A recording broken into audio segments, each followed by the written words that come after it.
મિત્રો, મારું નામ રાહુલ છે. હું 25 વર્ષનો છું. મારા લગ્નને 1 વર્ષ પહેલાં થયા છે અને મારી પત્નીનું નામ પિનલ છે. તે પણ મારી જેટલી જ ઉંમરની છે અને ખૂબસૂરત છે. મારી પત્ની પિનલ ખૂબ જ ખાટલાતોડ પ્રકારની મહિલા છે. લગ્ન પહેલાં મને આ ખબર નહોતી. અમે બંને નોકરી માટે સુરત આવ્યા હતા. હું નોકરી કરતો હતો અને મારી પત્ની ઘરકામ કરતી હતી. અમે બંને પતિ-પત્ની ત્યાં કામ કરવાની સાથે સાથે રહેવા લાગ્યા.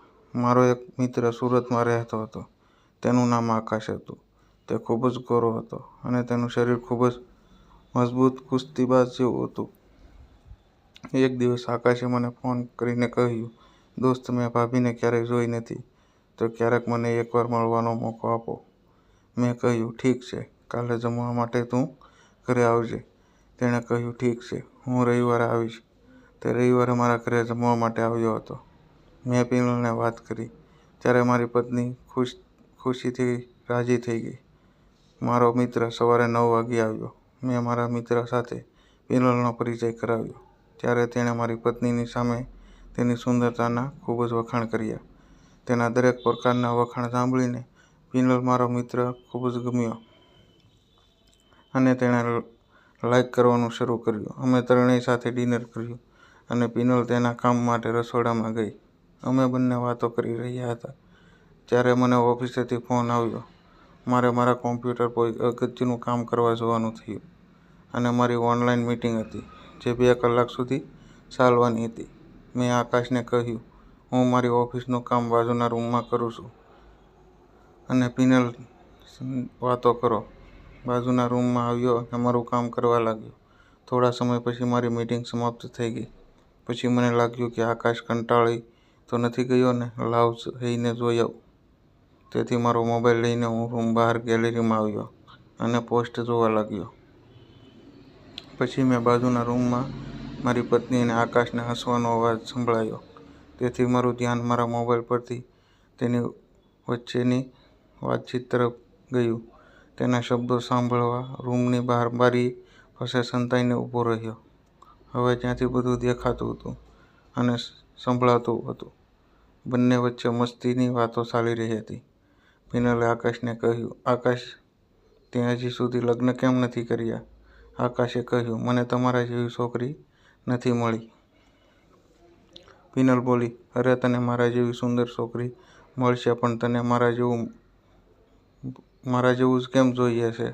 આકાશ કહેવા લાગ્યો, "ભાભી, તમે એટલા સુંદર છો કે તમારા પ્રેમમાં પડી ગયો." પિનલ શરમાઈને બોલી, "ઓહો, ખરેખર આકાશ?" આકાશે મોકો જોઈને ચોકો માર્યો. પિનલ બોલી, "પ્લીઝ મને કહો કે તમે મારામાં શું ગમ્યું?" આકાશ કહેવા લાગ્યો, "તમારો બાંધો બહુ સરસ છે." પિનલ બોલી, "તમે મારા બાંધાની સૌથી વધુ શું ગમ્યું?" ત્યારે આકાશે કહ્યું, "ભાભી, તમને ચોખ્ખું કહી દઉં?" બોલી, "હા, ચોખ્ખું કહી દો, મારે બધું સાંભળવું છે." મારી પત્નીએ બધું સાંભળવા માટે થોડો ભાર મૂક્યો, જેથી મારા મિત્ર સમજી ગયો કે પિનલ ખાટલા વિશે વાત કરવા માંગે છે. તેણે ખુલ્લેઆમ કહ્યું, "ભાભીજી, તમને જોયા પછી મને રમત રમવાનું મન થાય છે." પિનલ બોલી, ખરેખર આ સાંભળીને હું સમજી ગયો કે પિનલ પણ આકાશ સાથે રમવા માંગતી હતી. આકાશે કહ્યું, "હા ભાભીજી, એકવાર આવો." ત્યારે પિનલ બોલી, "તેમને ખબર પડી જશે." આકાશે કહ્યું, "કાંઈ ખબર નહીં પડે, તું મારી પાસે આવ." પિનલ હસવા લાગી અને બોલી, "હા, તેને મીટિંગમાં 2 કલાક લાગશે." આ સાંભળીને આકાશે તેની પાસે કહી લીધી અને પિનલ પણ મારા મિત્ર સાથે મસ્તી કરવા લાગી. બંને જોરજોરથી બકુડા કરી રહ્યા હતા.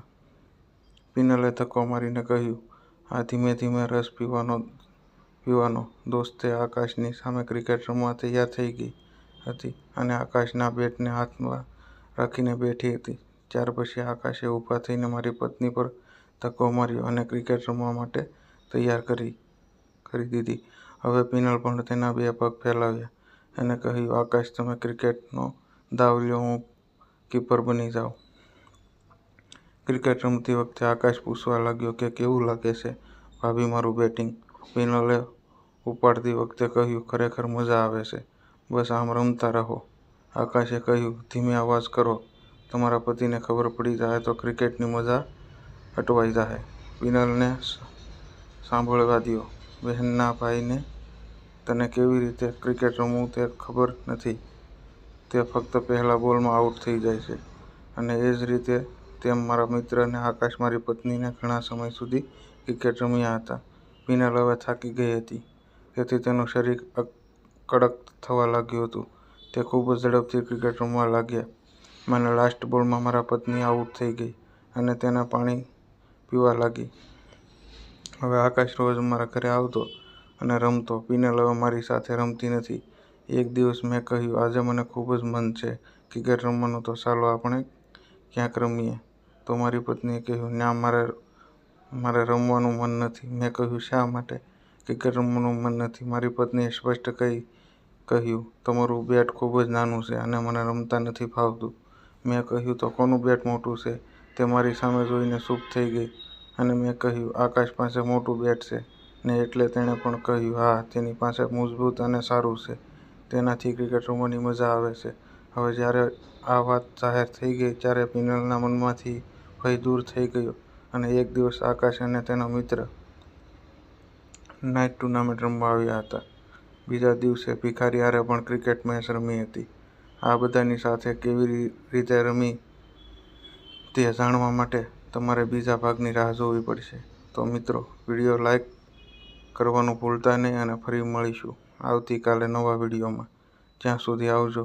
વિડીયોને પૂરેપૂરો જોવા બદલ આપ સૌનો ખૂબ ખૂબ ધન્યવાદ.